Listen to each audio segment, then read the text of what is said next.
On this episode of Grant Random Reports the News, and by the way, it's our 5th episode, for shit's sake, can you believe that? You'll hear about robots, dildos, and pubic hair rings. Plus, we will take you back in time, into the time vault. Is that what we're calling it? I don't know what we're calling it. Whatever, all that and more ahead. Don't go anywhere. Reporting from subterranean Brooklyn, I'm Grant Random, and this is the news.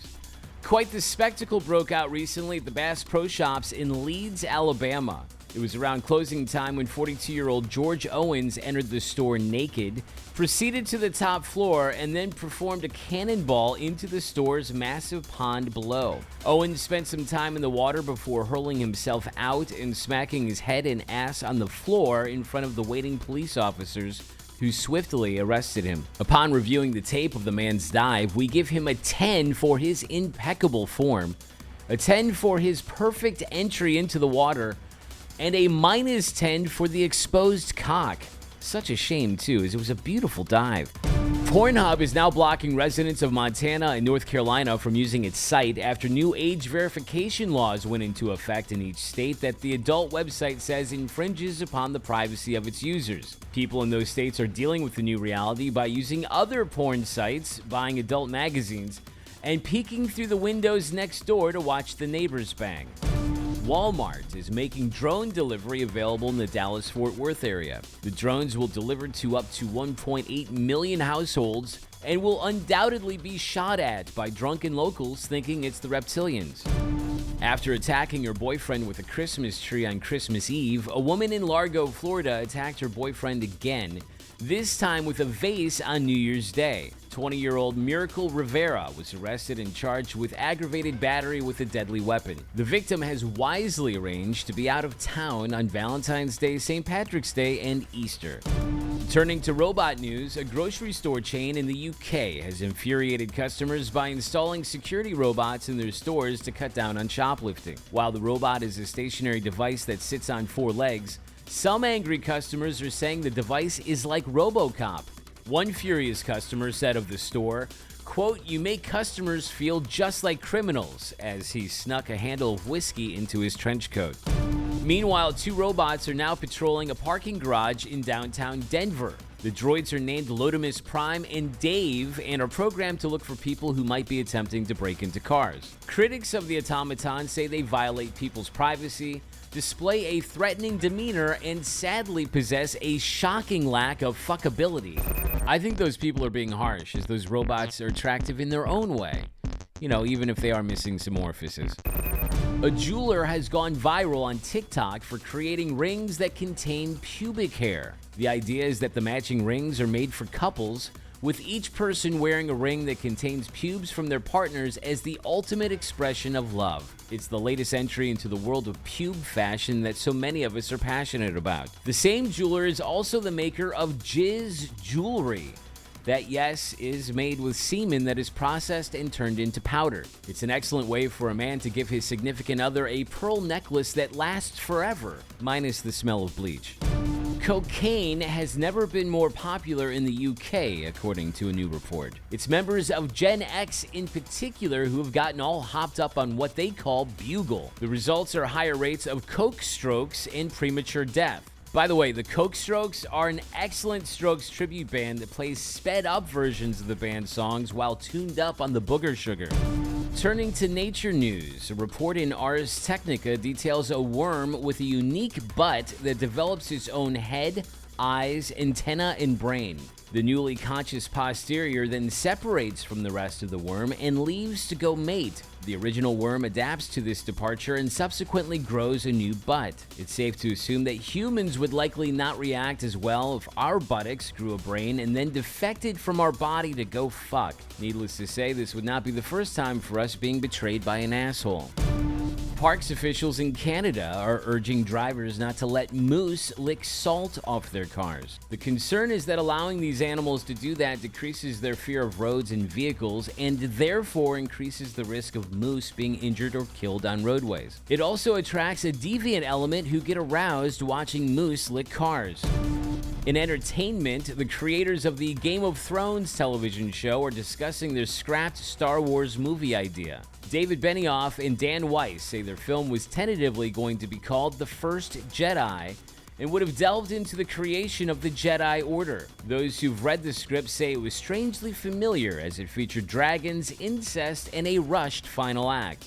Comedian Pete Davidson has admitted to being high on ketamine while attending the funeral of Aretha Franklin with his then-girlfriend Ariana Grande, a scenario we obviously all can relate to. In sports, the shocking news that hit the NFL is that Bill Belichick is out as the Patriots head coach after 24 years. Belichick's run with New England included an impressive 6 Super Bowl titles along with some embarrassments, including the time he had to apologize for Tom Brady's balls.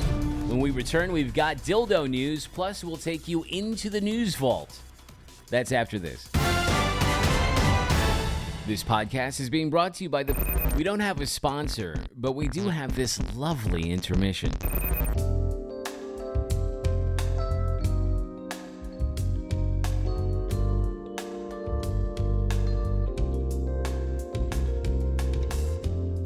We interrupt this fantastic intermission to bring you some feedback from people who say that this podcast has changed their lives. Justin Shell wrote on Twitter, quote, "Stopped all my news subscriptions recently to places like Wall Street Journal because I've noticed they are completely obsolete now that Grant Random has his news podcast. Not only is my skin clearer, but I'm finally updated on Golden Shower's news I was craving to know." Well, thank you, Justin. That was quite the testimonial.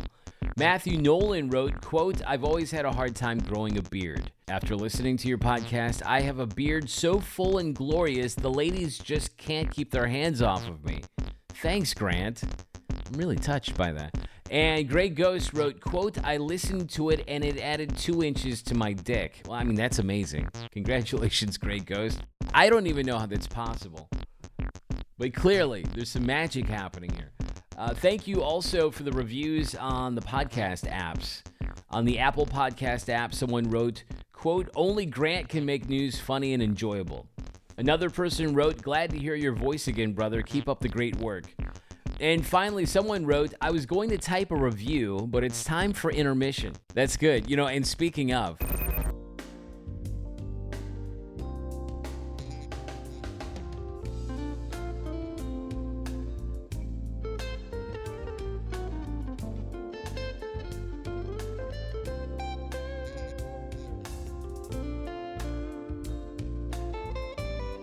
That concludes the intermission. Thank you. Get 20% off by using the code PISSLORD. In dildo news, pranksters have been using drones to drop dildos on top of rooftops, water towers, and traffic lights, among other places, in Moore, Oklahoma. Locals say the sex toys really dress up the town, while the Moore Police Department says it, quote, "does not condone the actions of this individual and finds the prank inappropriate," thus basically begging to have dildos dropped on its rooftop. Turning to the news vault, we venture back to the before times of early 2020. It was then that a video emerged of a homeless man in San Francisco sitting at a table in a McDonald's with the rotting carcass of a raccoon that he brought with him into the restaurant. After the man was removed from the premises, McDonald's staff collected the dead animal and enthusiastically repurposed it in the kitchen. Also in 2020, a masseuse in Cape Coral, Florida was arrested after grabbing a customer's genitals and attempting to sell additional services. While the victim was just there to get a shoulder massage, the masseuse offered a suite of sexual acts ranging in price from $40 to $200. The masseuse faced a charge of battery while the victim faced the wrath of the community for ratting out their favorite rub and tug. Finally, we learned about a man in Pennsylvania who was arrested after breaking into his neighbor's house and attacking several of the inhabitants. He said he was chasing a demon dog as commanded by Satan. 31-year-old Terry Murphy was later transported to a local hospital for extreme crystal meth intoxication. When contacted later, Murphy said he was confident that he could find the demon dog, but to do so, he'll naturally need to score some more meth. Thank you for listening to yet another episode of Grant Random Reports the News. Subscribe if you haven't done so. Please rate this podcast if you haven't, and spread the word if you haven't done that either. If you haven't done any of those things, please get to it. Stop fucking off. Thank you once again for trusting us to give you the news that you can't get from those dicks at USA Today.